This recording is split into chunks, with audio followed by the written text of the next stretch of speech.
Hello and welcome to SPM IS Academy. Today we will analyze important newspaper articles of 10th November 2021. Please note you can download the PDF version of today's newspaper analysis by clicking the link given in the comment section. You can also download September 2021 magazine from our website spmisacademy.com. This is the list of the topics that we will be covering from today's newspaper. And the first article is taken from editorial segment. It is about financial inclusion in India. And this topic is important from our syllabus paper for Indian economy point of view. सबसे पहले समझते हैं कि financial inclusion होता क्या है.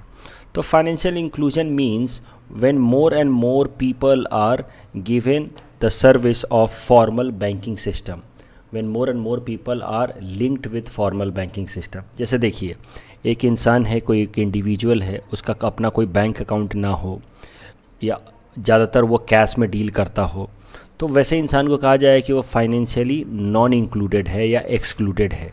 लेकिन फिर अगर उसका एक प्रॉपर बैंक अकाउंट खुल जाए, फिर वो डिजिटल ट्रांजैक्शन करने लगे अपने बैंक अकाउंट की मदद से या कार्ड ट्रांजैक्शन करने लगे, एटीएम कार्ड या डेबिट एंड क्रेडिट कार्ड, तो फिर कहा जाए कि ये पर्सन जो है वो फाइनेंशियली इंक्लूडेड हो चुका है. फाइनेंशियल इंक्लूजन के लिए टोटल 5 तरह के सर्विसेज होते हैं. अगर ये 5 सर्विसेज किसी भी इंसान को अवेलेबल हैं तो हम कहते हैं कि वो इंसान फाइनेंशियली इंक्लूडेड है. फॉर एग्जांपल, उसके सेविंग्स अकाउंट हो, क्रेडिट मतलब उसकी लोन की फैसिलिटी हो उसके पास, पेमेंट्स मतलब अलग अलग जगहों पे बिजली का बिल पे करना हो या कोई भी पेमेंट करने के लिए सिनेमा हॉल के टिकट्स खरीदने हो तो पेमेंट का ऑप्शन हो उसके पास, इंश्योरेंस की फैसिलिटी हो, अलग अलग तरह के इंश्योरेंस, लाइफ इंश्योरेंस या नॉन लाइफ हेल्थ इंश्योरेंस, इस तरह की कोई भी इंश्योरेंस की फैसिलिटी, रेमिटेंसेस, उसको कहीं दूसरे अकाउंट में पैसे भेजने हो. तो ये जब 5 तरह की सर्विसेज किसी भी इंसान को जब अवेलेबल होती हैं तो हम कहते हैं कि वो इंसान फाइनेंशियली इंक्लूडेड है. तो इस तरीके से मेनली बैंक अकाउंट खोलना, फिर मोबाइल से उसको लिंक करना, all these things are required for a person to become financially included. अब फाइनेंशियल इंक्लूजन को बढ़ाने के लिए हमारे देश में कई सारे स्टेप्स लिए गए हैं हाल फिलहाल में. फॉर एग्जांपल, प्रधानमंत्री जन धन योजना लाया गया था वे बैक इन 2014 और प्रधानमंत्री जन धन योजना के अंतर्गत नो फ्रिल्स बैंक अकाउंट खोले गए हैं. नो फ्रिल्स बैंक अकाउंट मतलब जिसमें जीरो बैलेंस अकाउंट खोले जाएंगे ताकि लोगों को कोई पैसा ना डालना पड़े. इस तरीके से नो फ्रिल्स बैंक अकाउंट खोल करके फाइनेंशियल इंक्लूजन बढ़ाने की कोशिश की गई है. और प्रधानमंत्री जन धन योजना के अंतर्गत अभी तक पिछले 6 सालों में 41.4 करोड़ बैंक अकाउंट खोले जा चुके हैं. उसके अलावा और भी कई सारे स्कीम्स चलाए जा रहे हैं in order to incentivize people to put their savings into the bank account. जैसे कि जीवन सुरक्षा बंधन योजना, इस सुकन्या समृद्धि योजना कुछ दिनों पहले मैंने न्यूज़पेपर में कराया था, अटल पेंशन योजना, ये सब मैं करा चुका हूँ. तो ये सब एक तरह की सेविंग्स स्कीम है. सेविंग स्कीम्स में लोगों को इनकरेज किया जाता है कि जो भी उनके पैसे सेविंग्स हो रहे हैं उसको वो बैंक में डालें, सेविंग्स अकाउंट में डालें. तो सेविंग्स अकाउंट में तो तब डालेंगे ना जब उनका सेविंग्स अकाउंट होगा बैंक में, उसके लिए उनको अपना अकाउंट खोलना होगा. तो that is how savings, small saving schemes में थोड़ा बहुत बेहतर इंटरेस्ट रेट ऑफर करके सरकार इंसेंटिवाइज करती है लोगों को अपना फॉर्मल बैंक अकाउंट खोलने के लिए, जिससे उनका फाइनेंशियल इंक्लूजन इंश्योर हो सके. उसके अलावा जैम ट्रिनिटी, हाल फिलहाल में इस पर काफ़ी फोकस किया गया है. Jam Trinity Jan Dhan, Aadhaar and mobile Trinity. तो जनधन योजना के अंतर्गत, प्रधानमंत्री जनधन योजना के अंतर्गत सबका जनधन अकाउंट खोला गया, उसको आधार से लिंक किया गया और मोबाइल से लिंक किया गया. इसको कहा जाता है जैम ट्रिनिटी. तो इससे क्या फ़ायदा होगा ज़रा समझिए. जनधन अकाउंट खोला गया, सबका बैंक अकाउंट खोला गया, उसको मोबाइल से लिंक करने से क्या फ़ायदा हुआ कि अब मोबाइल से ही घर बैठे बैठे लोग डिजिटल ट्रांजैक्शन कर पाएंगे, अपना बैंक के जो भी ट्रांजैक्शंस हैं वो मोबाइल से कर पाएंगे. और आधार से इसलिए लिंक किया गया है कि कोई भी फ्रॉड ना हो सके, कुछ प्रॉपर डिटेक्शन हो सके बिफोर ट्रांजैक्शन, इसलिए आधार से लिंक किया गया. तो ये है Jan Dhan, Aadhaar, mobile, JAM trinity, which has helped a lot in financial inclusion in India. ज़्यादा से ज़्यादा लोगों का बैंक अकाउंट खुल रहा है, ज़्यादा से ज़्यादा लोग जो हैं अब डिजिटल ट्रांजैक्शन कर रहे हैं because of all such initiatives taken by government of India in last few years. अब अगर करंट स्टेटस देखें इंडिया के अंदर फाइनेंशियल इंक्लूजन की, तो आरबीआई की एक इंडेक्स है, आरबीआई रिलीज़ करती है कि इंडेक्स जिसका नाम है फाइनेंशियल इंक्लूजन इंडेक्स. उस financial inclusion index of year 2020-21 यानी कि जो रिसेंट फाइनेंशियल इंक्लूजन इंडेक्स है उसके हिसाब से इंडिया का स्कोर है 53.9. यानी कि जो भी फाइनेंशियल इंक्लूजन के इंडिकेटर्स हैं उसको लगभग हमने 53.9% तक पूरा कर लिया है। अभी भी 46.1% जो पैरामीटर्स हैं फाइनेंशियल इंक्लूजन के वो हम पूरा नहीं कर पाए हैं। ये 46% का मतलब ये मत आप समझ लेना कि 46% लोगों के पास बैंक अकाउंट नहीं है, ऐसा नहीं कह रहा हूँ मैं। द फाइनेंशियल इंक्लूजन इंडेक्स किस तरह से पब्लिश होता है वो समझिए। फाइनेंशियल इंक्लूजन इंडेक्स में 3 तरह से स्कोर दिए गए हैं। आउट ऑफ 100 35% फॉर एक्सेसिबिलिटी, कि कितने लोगों के पास बैंक अकाउंट खोलने की एक्सेसिबिलिटी, यानी कि उनके आसपास की लोकेलिटी में बैंक्स हैं, बैंक्स के ब्रांचेज हैं। यूजेज, बैंक अकाउंट खोलने के बाद लोग कितना उसका इस्तेमाल कर रहे हैं। एंड क्वालिटी, मतलब कितना बेहतर उनको बैंकिंग सर्विसेज मिल रहा है क्वालिटी वाइज। तो देखिए एक्सेसिबिलिटी तो अच्छी खासी हो गई है हमारे देश में, क्योंकि बैंक्स के ब्रांचेज बहुत जगह ज़्यादा आज खुल चुके हैं। उसके अलावा सबके जनधन अकाउंट कितने सारे खोले जा चुके हैं, तो एक्सेसिबिलिटी में कोई दिक्कत नहीं है। लेकिन यूजेज में दिक्कत है। मैंने आपको बताया कि 41 करोड़ बैंक अकाउंट्स खोले गए अंदर जनधन योजना, लेकिन उनका इस्तेमाल बहुत कम हो रहा है। Many accounts are laying idly without any proper functioning, without being operational। और क्वालिटी ऑफ सर्विस है वो भी काफ़ी पुअर है अभी भी। जैसे क्रेडिट सर्विस, लोन देने का सर्विस जिसको हम कहते हैं, या फिर क्रेडिट कार्ड का सर्विस, या फिर रेमिटेंसेस का सर्विस, ये सर्विसेज अभी भी हमारे बैंक्स इतने अच्छे से प्रोवाइड नहीं कर पा रहे हैं, स्पेशली इन रूरल एरियाज। तो आउट ऑफ एक्सेसिबिलिटी 35% में अच्छा खासा स्कोर है, लेकिन यूजेज और क्वालिटी में ख़राब स्कोर है, इसलिए ओवरऑल स्कोर निकल के आया 53.9% इन फाइनेंशियल इंक्लूजन इंडेक्स। अभी भी हमें 46.1% प्रोग्रेस करना बाकी है। अगर फाइनेंशियल इंक्लूजन की बात की जाए तो उसमें भी अलग अलग स्टेट्स का परफॉर्मेंस अलग अलग है। States like Kerala, Maharashtra and Karnataka are having high financial inclusion, but our state Assam, उसका फाइनेंशियल इंक्लूजन काफ़ी पुअर है। It comes in the low financial inclusion states category.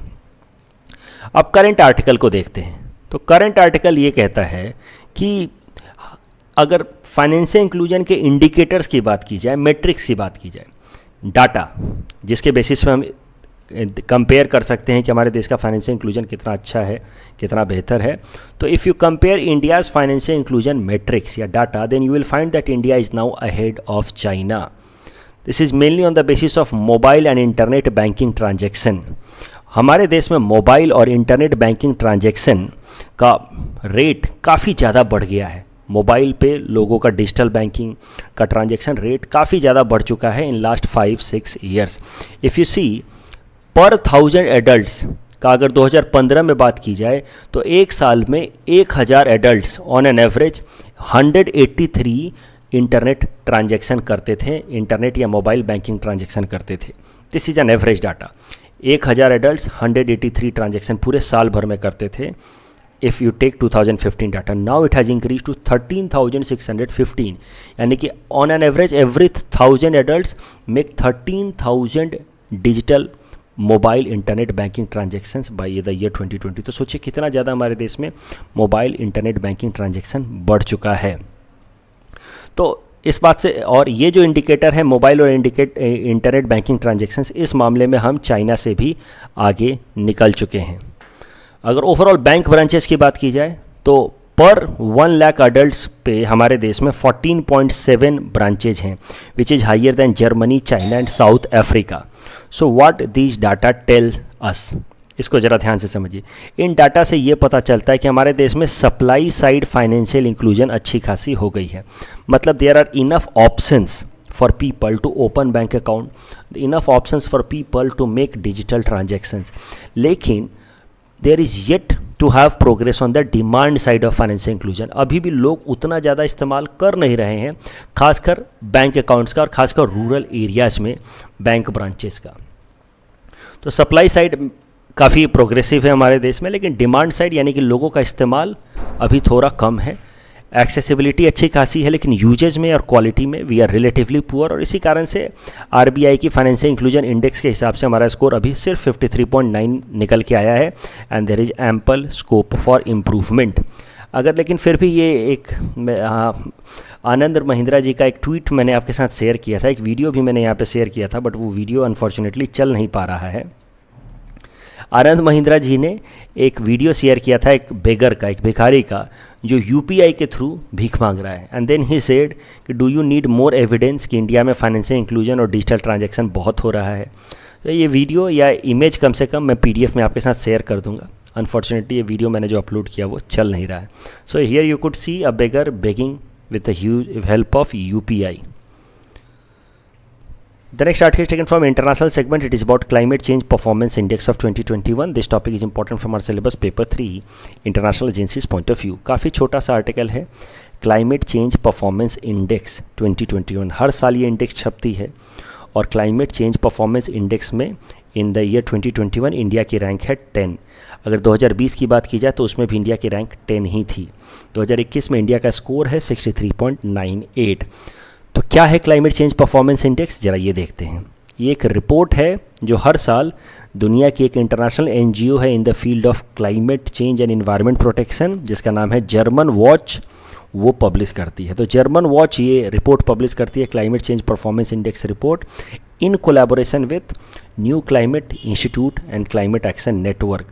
इसमें अलग अलग देशों का परफॉर्मेंस के बेसिस पर उनको स्कोर दिया जाता है और रैंक दिया जाता है as far as their performance in mitigating the impact of climate change is concern, as far as their performance in environment protection is concern. एक देश ने कितना अच्छा काम किया है क्लाइमेट चेंज के इम्पैक्ट को कम करने के लिए या एनवायरनमेंट प्रोटेक्शन करने के लिए, उसके बेसिस पे अलग अलग देशों को स्कोर दिया जाता है और रैंकिंग दी जाती है। और इंडिया को स्कोर मिला है 63 और रैंक है 10। ओवरऑल अगर ये क्लाइमेट चेंज परफॉर्मेंस इंडेक्स की बात की जाए तो 4 कैटेगरीज में स्कोर मिलता है। ग्रीन हाउस गैस इमिशन कितना कम कर रहा है वो देश, जितना कम करेगा उतना अच्छा स्कोर। रिन्यूएबल एनर्जी का इस्तेमाल जितना ज़्यादा करेगा उतना बढ़िया स्कोर। ओवरऑल एनर्जी यूज कितनी अच्छी से कर रहा है, कितनी एफिशिएंट तरीके से एनर्जी यूज कर रहा है और कितनी उसने अच्छी फ्यूचरिस्टिक क्लाइमेट पॉलिसी बना रखी है। इन 4 इंडिकेटर्स के बेसिस पे स्कोर मिलता है और रैंक मिलती है। अगर बात किया जाए बेस्ट परफॉर्मिंग स्टेट का तो वो है स्वीडन, लेकिन उसकी रैंक है 4। तो आपको जान करके हैरानी होगी यार ये कैसे हो गया, बेस्ट परफॉर्मिंग स्टेट है स्वीडन लेकिन रैंक है 4। तो ये जो climate change performance index report publish हुई है उसमें इन्होंने टॉप के 3 पोजीशन किसी भी देश को नहीं दिए हैं। इनका ये मानना है कि किसी भी देश ने इतना अच्छा काम नहीं किया है कि उसको टॉप 1, 2, 3 पोजीशन दिया जा सके। तो स्वीडन को पोजीशन 4 दिया गया है।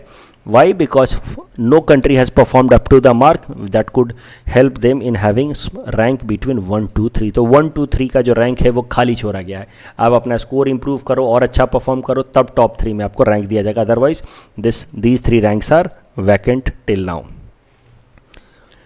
इस टॉपिक के बेसिस पे प्रीलिम्स प्रैक्टिस क्वेश्चन हमने आपको दे रखा है। Please attempt this question and you can submit the answer in the comment section. The next article taken from national segment, it is about Padma awards and this topic is important from our syllabus, mainly prelims perspective. Mains में इसके आने के chances कम हैं।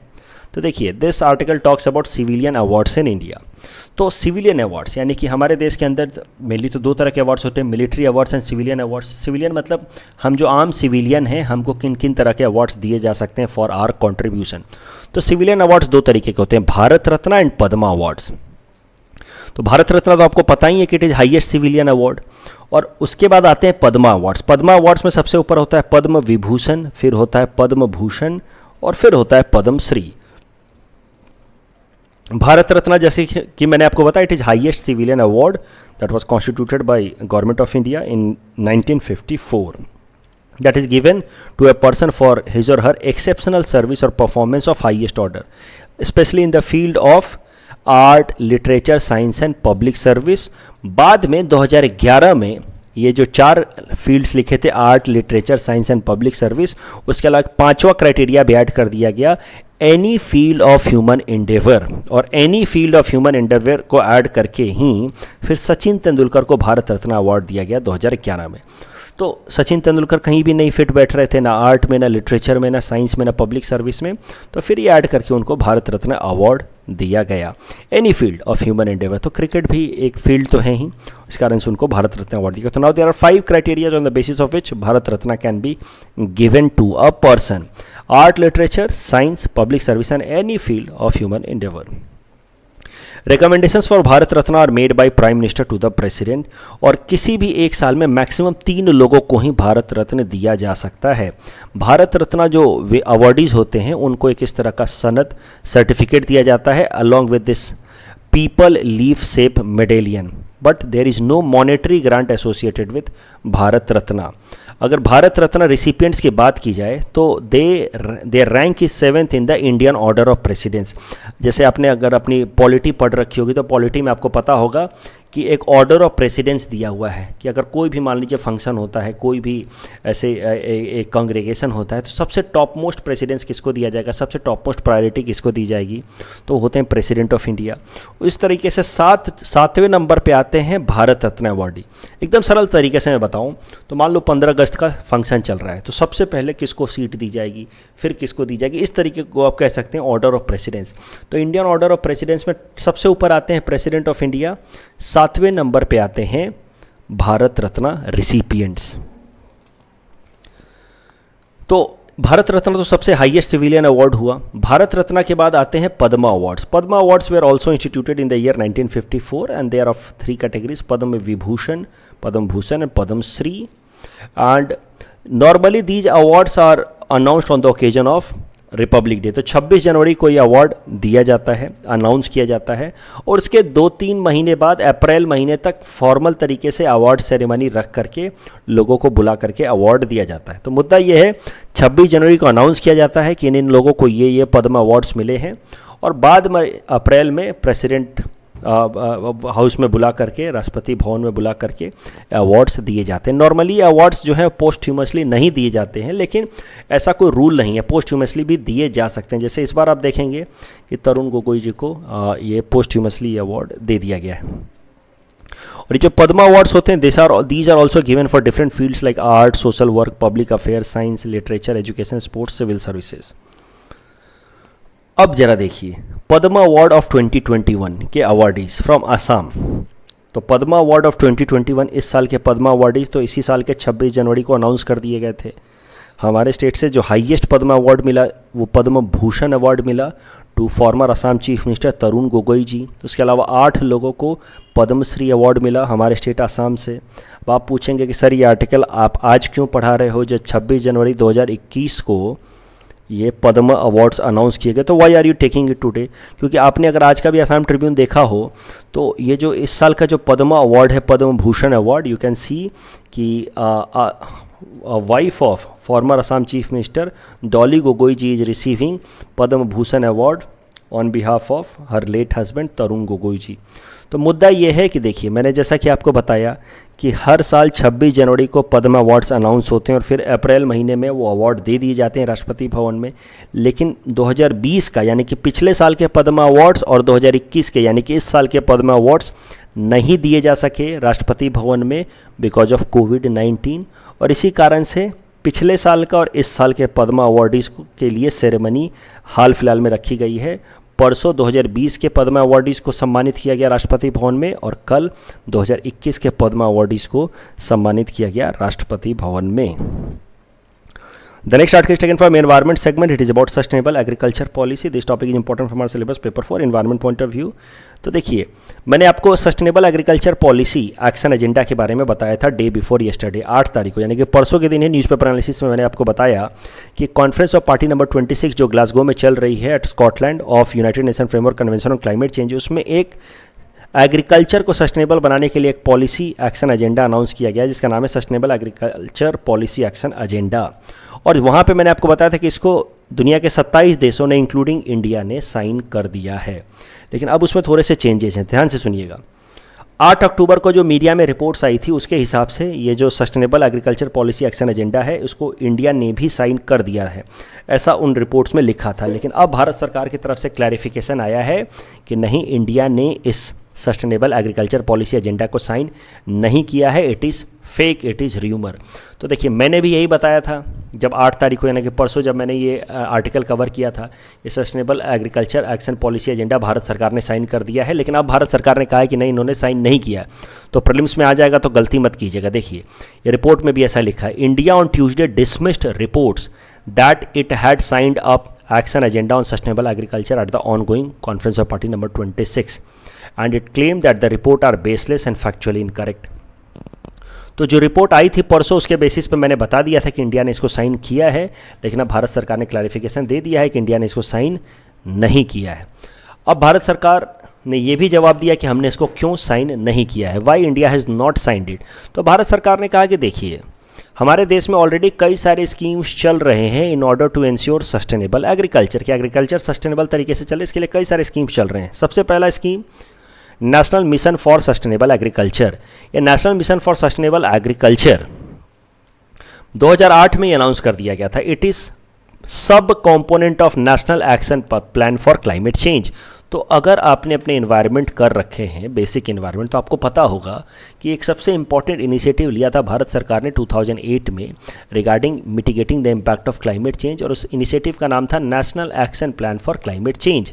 इस national action plan for climate change के अंदर 8 component लिए गए थे। Strategic knowledge for climate change, mission for sustaining Himalayan ecosystem, national water mission, mission for sustainable habitat, national mission for energy efficiency, national mission for green India, national solar mission and national mission for sustainable agriculture.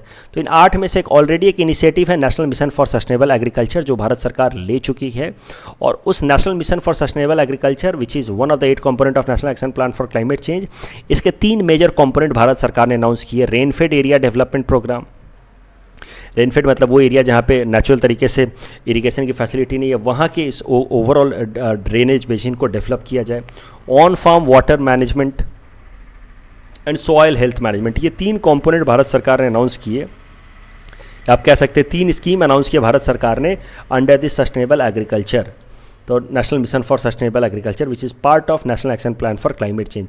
बाद में 4 component और add कर दिए इस national mission for sustainable agriculture में। वो 4 नए schemes हैं, सॉइल हेल्थ कार्ड, परंपरागत कृषि विकास योजना, इसमें ऑर्गेनिक फार्मिंग को प्रमोट किया जाता है। उसके अलावा mission organic value chain development in north eastern region and सब मिशन ऑन एग्री फॉरेस्ट्री। तो टोटल अब इसके अंदर 7 इनिशिएटिव्स ऑफ सस्टेनेबल एग्रीकल्चर ले चुकी है भारत सरकार, और इसी कारण से भारत सरकार ने कहा कि हमने ये नेशनल ये जो सस्टेनेबल एग्रीकल्चर पॉलिसी है of conference of party number 26 उसको हमने साइन नहीं किया। उसके अलावा 2015 में भारत सरकार सस्टेनेबल एग्रीकल्चर अप्रोच के लिए, सस्टेनेबल एग्रीकल्चर पॉलिसी के लिए लेकर के एक नई स्कीम जिसका नाम है प्रधानमंत्री कृषि सिंचाई योजना। इस प्रधानमंत्री कृषि सिंचाई योजना को मेनली लीड कर रहा है मिनिस्ट्री ऑफ वाटर रिसोर्सेज, लेकिन बाकी के 3 और मिनिस्ट्रीज को मिल करके इम्प्लीमेंट कर रहे हैं। प्रधानमंत्री Krishi Sinchai Yojana is a central sponsored scheme, मतलब सेंट्रल और स्टेट गवर्नमेंट्स मिल करके इम्प्लीमेंट करेंगे। It was launch in 2015-16 with a motto of हर खेत को पानी। तो प्रधानमंत्री कृषि सिंचाई योजना में फोकस रहेगा on increasing cultivated area with assured irrigation. तो ज़्यादा से ज़्यादा एरिया को इरिगेशन फैसिलिटीज़ के अंतर्गत लाया जाए, that would be the objective, and that too with reduced wastage of water and improved water use efficiency. इसको नाम दिया गया है per drop more crop component of Pradhan Mantri Krishi Sinchai Yojana. दूसरा, to create protective irrigation by harnessing rain water. तो rain water harnessing पे focus किया जाएगा कि रेन वाटर को ही अच्छे से कंजर्व किया जाए, एंड जो ग्राउंड के अंदर जो ये एक्विफर्स होते हैं, यानी कि नीचे ग्राउंड के अंदर जो वाटर टेबल होता है उसको फिल करने पे फोकस किया जाएगा। तो मैंने अभी तक आपको क्या बताया इस टॉपिक में? भाई हमने जो कॉन्फ्रेंस ऑफ पार्टी में जो सस्टेनेबल एग्रीकल्चर की पॉलिसी एक्शन एजेंडा उसको साइन नहीं किया, क्योंकि हमारे देश में already national mission for sustainable agriculture चल रहा है 2008 से। उसके अंदर 7 इनिशिएटिव हम ऑलरेडी ले चुके हैं। उसके अलावा सस्टेनेबल एग्रीकल्चर के लिए हम लेकर के आए प्रधानमंत्री कृषि सिंचाई योजना। उसमें हम लोग कोशिश कर रहे हैं कि वाटर यूज एफिशिएंसी बढ़ाई जाए, ओवरऑल ज़्यादा से ज़्यादा एरिया को इरिगेशन फैसिलिटी में लाया जाए, रेन वाटर को हार्नेस किया जाए और ग्राउंड वाटर को रिचार्ज करने पे फोकस किया जाए। उसके अलावा 2018 में सस्टेनेबल एग्रीकल्चर को प्रमोट करने के लिए एक और नई स्कीम लेकर के आई भारत सरकार, national bamboo mission. National bamboo mission तो आपको अब याद ही होगा, अगर आपने APSC प्रीलिम्स का एग्जाम इस साल दिया था तो उसको लेकर के काफ़ी डिस्प्यूट हो गया था इस साल। So that could also be counted as one of the initiative by the government of India in order to promote sustainable agriculture। इसी कारण से भारत सरकार ने कहा कि हमें ये कोई इंटरनेशनल एग्रीमेंट साइन करने की जरूरत नहीं है। इस टॉपिक के बेसिस पे प्रीलिम्स प्रैक्टिस क्वेश्चन हमने आपको दे रखा है। Please attend this question and you can submit the answer in the comment section. कल जो हमने आपको प्रैक्टिस क्वेश्चन दिया था उसका आंसर देख लेते हैं। Which of the following statements are true about Arihant submarine? It is a nuclear powered submarine, absolutely correct. It was jointly developed by Indian navy and DRDO, both are correct. So the correct answer is option C, both. इनको match करना था तो जयपुर तो craft and folk arts के लिए है, लेकिन Hyderabad is for gastronomy, तो second is wrongly matched. Chennai is for music, Mumbai is for films, Varanasi is for again music. So 1 and 5 is correctly matched. Correct answer is option C. तीसरा question था prompt and corrective action, it is for only public sector banks. This is wrong. It's not only for public sector banks, it's applicable for foreign banks or private banks also, and it's not finance ministry but RBI which invokes prompt and corrective action. So the correct answer will be option D, none. That's all from our side for today. Thanks for watching.